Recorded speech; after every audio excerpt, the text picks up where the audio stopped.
and I hope they get back together someday. Well, that would be a season two, maybe, right?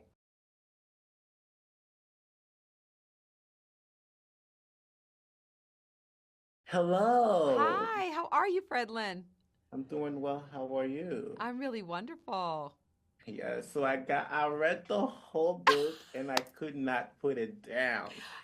And That I'm is like, this book was great for the time it was written. So what made you want to do an adaptation for this new generation? because I wanted something for the generation. I wanted to translate all that good feeling in that book to a time of today.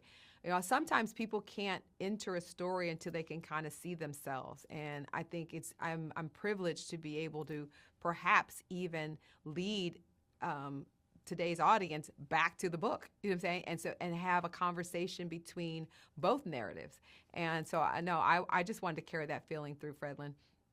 Oh yes, I love that. And in this book, there are some big issues, like teenage pregnancy and then other like grandpa dying grief. But in the Netflix show, I'm not gonna spoil it because people have to go see this. The topic are different as well, but yet they carry the same message forever. What do you think forever means for a high schooler? You know, what's interesting is that you realize choosing your first love, right? It's the first time young adults get to make a choice in their lives, coming out of their familial settings. They get to choose for the first time what they want. And I think that that is something to slow down and remember how special that is, you know, and what is informing them, you know, what do they like? What do they see? It gives us a chance to get to know them. I feel like that's what was in the book too, is that they have to negotiate so much of what the world is around them.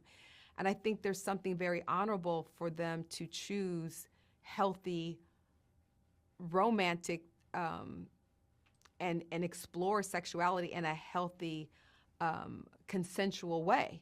That I think we can give teenagers a lot more credit for who they are and what they are doing, um, while negotiating a lot. You know, in the modern version of this, the phone is complicated. It's, you know, in one hand, it's how you can connect when you go to two different schools.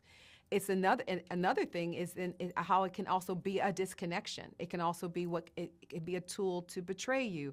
It can be it can also be the thing that saves the relationship. You know what I'm saying? Because of technology, there's a second chance built in there. You know, that kind of vibes. But that's a lot to navigate, and I'm excited that I think a lot of young people can make healthy choices, and I want to remind everyone, like Judy did in the book, that the young people do have agency over their life, and though there are things to fear, let's trust them a little bit more and help them, and be supportive of them in their journey.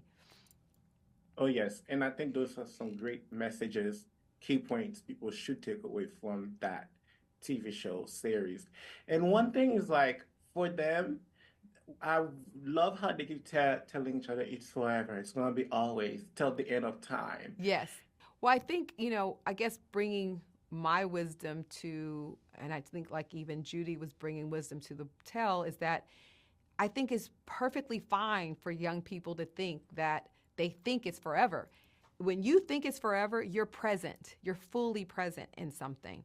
And so the only real forever love is self-love. And I think the best relationships return you to yourself. So the question we posed in the series is forever, is this love story forever, or the one you will remember forever?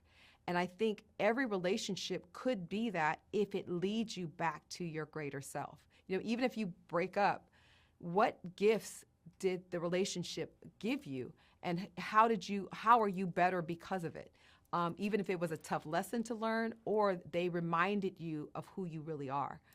That's what I really wanted to. I hope people take away in this series as well as the book. Oh, I love that. And a sad moment is when Keisha broke up with Justin, or Justin had broke up with Keisha, and they agreed. It was a mutual agreement, so mature.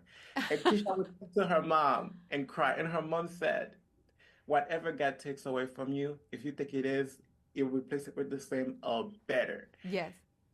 Teenagers feel so much, you know? What advice do you have for them in those moments when they feel like this was the one for me? It was funny you would bring that line up, Fredlyn, because that is the line. That is what my mother said to me when my heart was literally shattered over the breakup of my first. And I put that in, I gave that back to the world in this series. That I revisit that all the time, no matter whether it's about, about someone hurting your feelings, or you lose something, you didn't get that job, you didn't get that, whatever you didn't get, I go back to that personally all the time. And I wanted to gift that to everybody, because there's something to learn from every relationship, every moment in our life. And I believe that what God takes away, you'll get the same or better. And I think the same meaning you might have to repeat that lesson, or better, because you have learned and now it's time to grow and expand. So thank you for pointing that out. Thank you. I mean, I just had to thank you so much for your time, and I hope they get back together someday. Well, that would be a season 2, maybe, right? Thank you so much. Bye.